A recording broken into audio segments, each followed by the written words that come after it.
चमनगढ़ की शान और 3 राजकुमार। चमनगढ़ राज्य अपनी अखंड समृद्धि, विशाल सेना और न्यायपूर्ण शासन के लिए दूर दूर तक प्रसिद्ध था। इस राज्य पर महाराजा गजेंद्र और उनकी धर्मपरायण रानी अवंती का शासन था। उनके 3 पुत्र थे जो राज्य के 3 स्तंभ माने जाते थे। सबसे बड़े युवराज रत्नेश एक कुशल सेनापति थे। शांत, गंभीर और अपनी पत्नी सौम्या के साथ मिलकर राज्य की सुरक्षा संभालते थे।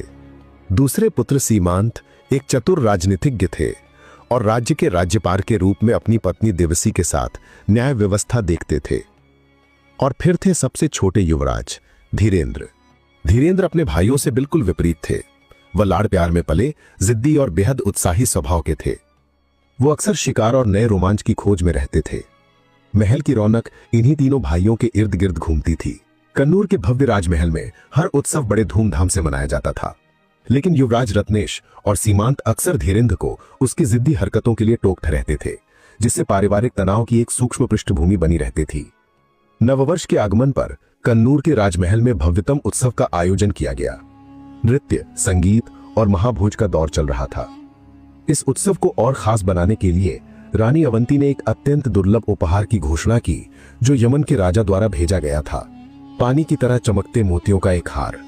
रानी ने घोषणा की कि यह हार उस बहू को दिया जाएगा जो नववर्ष के उत्सव को सबसे शानदार तरीके से आयोजित करेगी। इस घोषणा से दोनों भाभियों सौम्या और देवसी के बीच एक गुप्त प्रतियोगिता शुरू हो गई। दोस्तों, यदि आपको कहानी अच्छी लग रही हो तो एक लाइक करके अपना प्यार दिखाएं। ताने, फुसफुसाहटें और बड़े छोटे दिखावे होने लगे।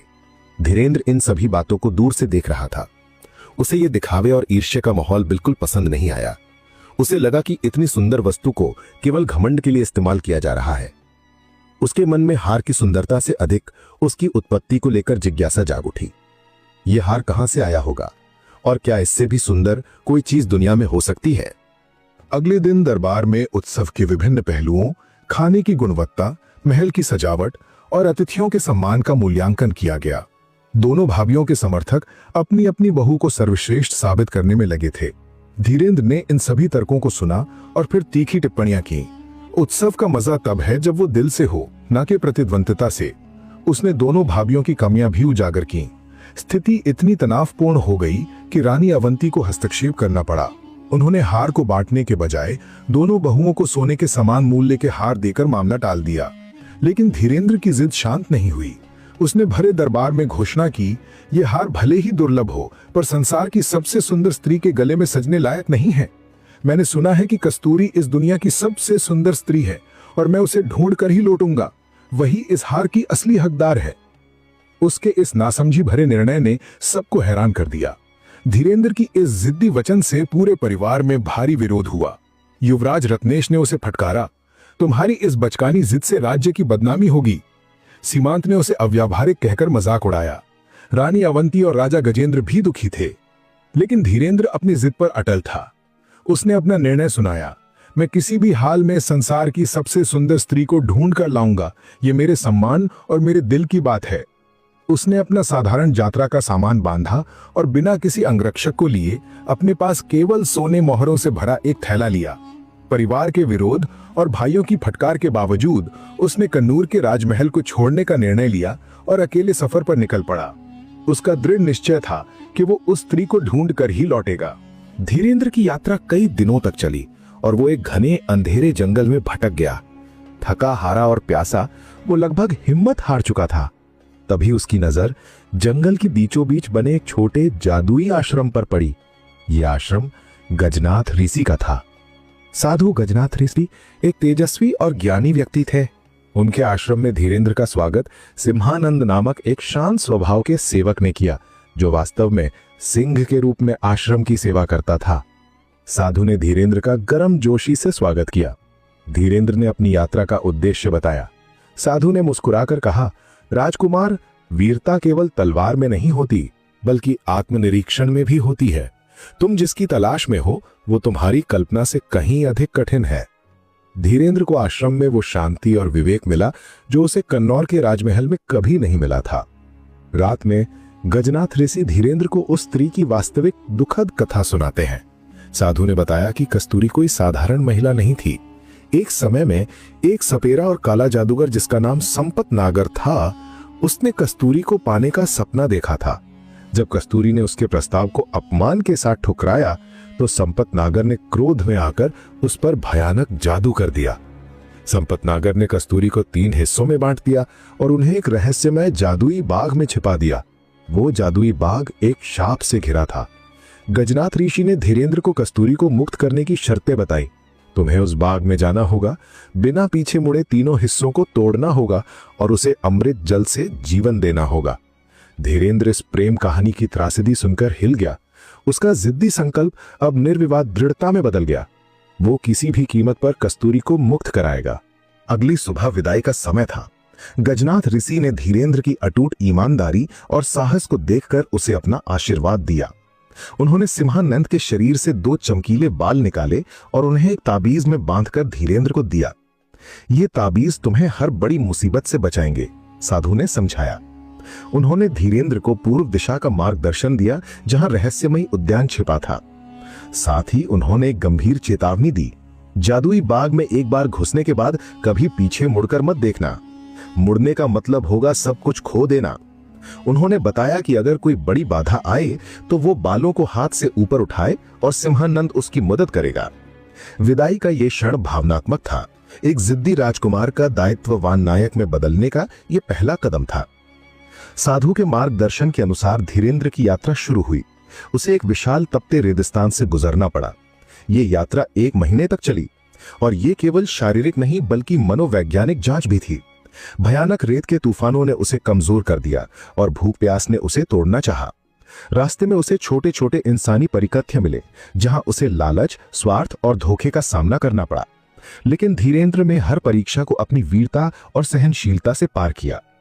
अब वो केवल एक जिद्दी शहजादा नहीं था, वो एक अनुभवी यात्री बन चुका था जिसने जान लिया था कि सच्ची दौलत सोने मोहरों में नहीं बल्कि मन की दृढ़ता में होती है। लंबी और कठिन यात्रा के बाद धीरेंद्र ने अंततः एक घने जंगल को पार किया और उसके सामने जादुई उद्यान का द्वार से अंदर झांकते ही उसे एक अविश्वसनीय जादुई दृश्य दिखाई दिया। पेड़ रत्न से बने थे, पत्तों पर मोती की ओस चमक रही थी और कहीं कहीं सोने के झरने बह रहे थे। लेकिन यह भव्यता एक भयानक सन्नाटे से घिरी थी जो मंदिर की तरह शांत था। यह सुविधा नहीं बल्कि खतरों का स्पष्ट संकेत था। धीरेंद्र जानता था कि इस सुंदरता के पीछे भयानक शाप छिपा है। उसने रात वहीं बाग के बाहर बिताई। रात भर जादुई रोशनी और पत्तों की फुसफुसाहट उसे परेशान करती रही। धीरेंद्र ने सावधान रहने का फैसला किया और अगले दिन पूरी तैयारी के साथ उद्यान में प्रवेश करने का निर्णय लिया। अगली सुबह जैसे ही धीरेंद्र ने उद्यान में कदम रखा, जादुई बाग ने अपनी पहली चाल चली। उसके रास्ते में अचानक सोने की जंजीरें दिखाई दी जो पलक झपकते ही विशाल सांपों में बदलकर रास्ता रोकती थीं। धीरेंद्र डर गया, लेकिन उसने साधु की चेतावनी याद रखी। उसने तुरंत ताबीज को अपने हाथ में उठाया और जंजीरों पर फेंका। ताबीज से निकली तेज रोशनी ने सांपों को अस्थिर कर दिया और वे वापस जंजीरों में बदल गए। धीरेंद्र ने बिना समय गंवाए रास्ता पार किया। यह बाघ की चालाकी थी और धीरेंद्र को अगले खतरों का पूर्वाभास हो गया। यह क्षण उसकी वीरता का पहला प्रदर्शन था जहां उसने सीखा कि बुद्धि बल से ज्यादा मायने रखती है। जादुई उद्यान में हर कदम पर परीक्षा थी। धीरेंद्र ने देखा कि पेड़ पर लटके मोती वास्तव में भयानक मोती के कीड़ों का एक जाल थे जो किसी भी जीवित प्राणी को अपनी ओर आकर्षित करके फंसा लेते थे। इसके तुरंत बाद उद्यान के सुंदर फव्वारों का पानी अचानक आग की लपटों में बदल गया। धीरेंद्र ने सूझबूझ से काम लिया। उसने सिंहानंद के दूसरे ताबीज का उपयोग किया। उस ताबीज से ठंडी जादुई हवा निकली जिसने आग को बुझा दिया और मोती कीड़ों को शांत कर दिया। दोनों परीक्षाओं को पार करने के बाद धीरेंद्र को बाग के केंद्र में एक चमकीला पेड़ दिखाई दिया जिस पर 3 हिस्सों में विभाजित हूर शहजादी कस्तूरी लटकी थी।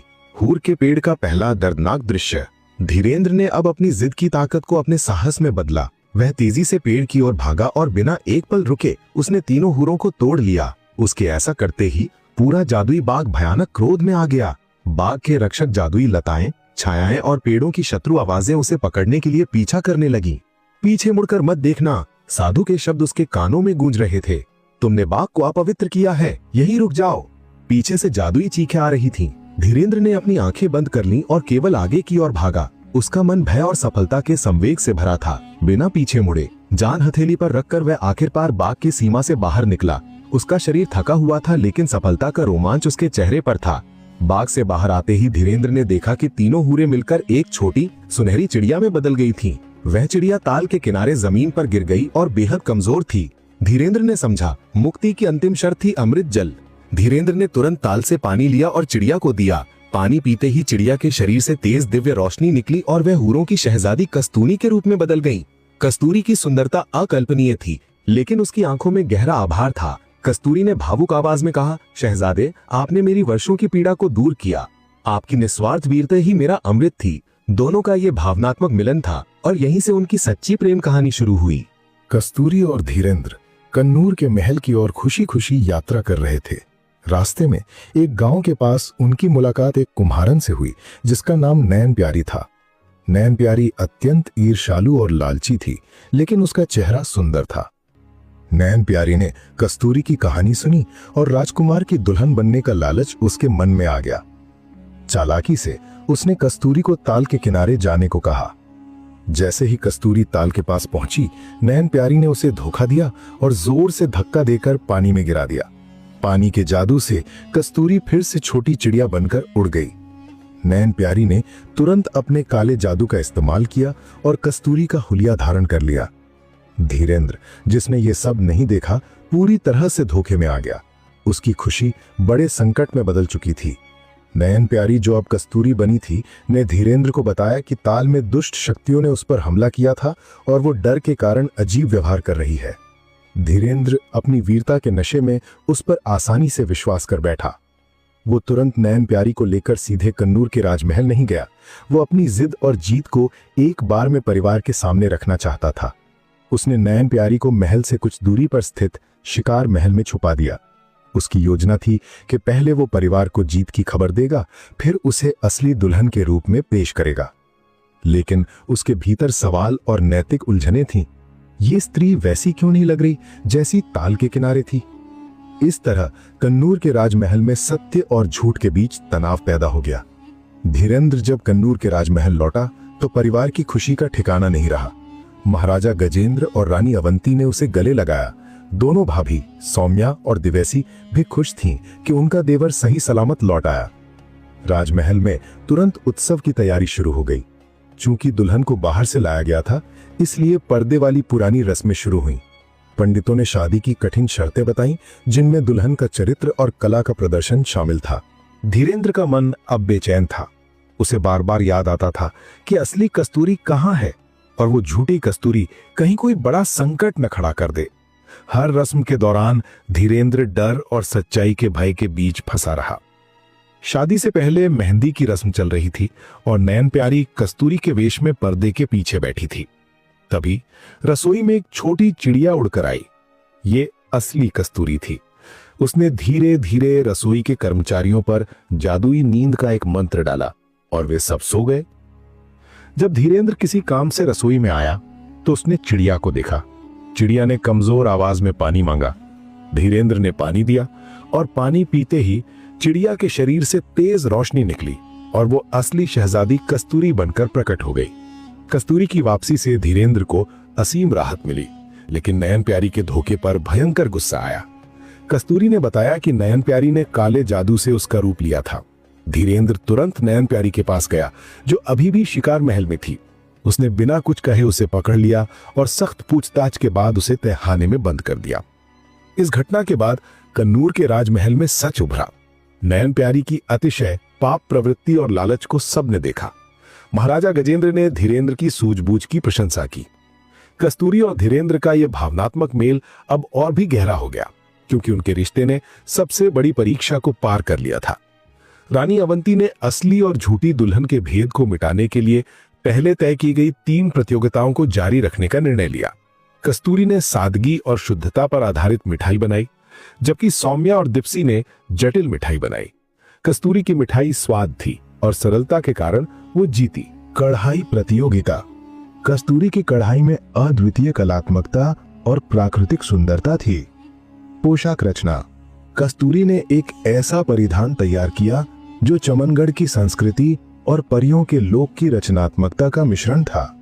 कस्तूरी की सूझबूझ, सादगी और कलात्मकता ने सभी मुकाबले जीते। सौम्या और दिवसी की ईर्ष्या पिघल गई और उन्होंने अपनी छोटी बहू को गले लगाया। ये पारिवारिक मेल मिलाप की दिशा में एक सुंदर कदम था। अंतिम उत्सव में राजा गजेंद्र ने यमन से आए दुर्लभ मोतियों के हार को 3 हिस्सों में बांटने का निर्णय लिया। उन्होंने एक एक हिस्सा सौम्या, दिवसी और कस्तूरी को दिया। ये विभाजन प्रेम, संभाव और समानता का प्रतीक था। महाराजा गजेंद्र और रानी अवंती ने तीनों बहुओं को आशीर्वाद दिया। सौम्या और दिवसी ने ईर्ष्या को त्याग कर कस्तूरी को परिवार में खुशी खुशी स्वीकार किया। नयन प्यारी को उसके अपराधों के लिए दंड मिला और संपत नागर के शाप का असर हमेशा के लिए खत्म हो गया। धीरेन्द्र और कस्तूरी का विवाह धूमधाम से हुआ। चमनगढ़ में प्रेम, सद्भाव और न्याय का एक नया युग शुरू हुआ, जिसने सिखाया कि सच्चा प्रेम हर मुश्किल, हर धोखा और हर जिद को पार करके जीत हासिल कर सकता है। प्यारे दोस्तों, आपको कहानी अच्छी लगी हो तो कृपया एक लाइक कर दें और आगे ऐसी ही मजेदार और रोमांचक कहानी सुनाने के लिए चैनल को सब्सक्राइब कर लें। धन्यवाद।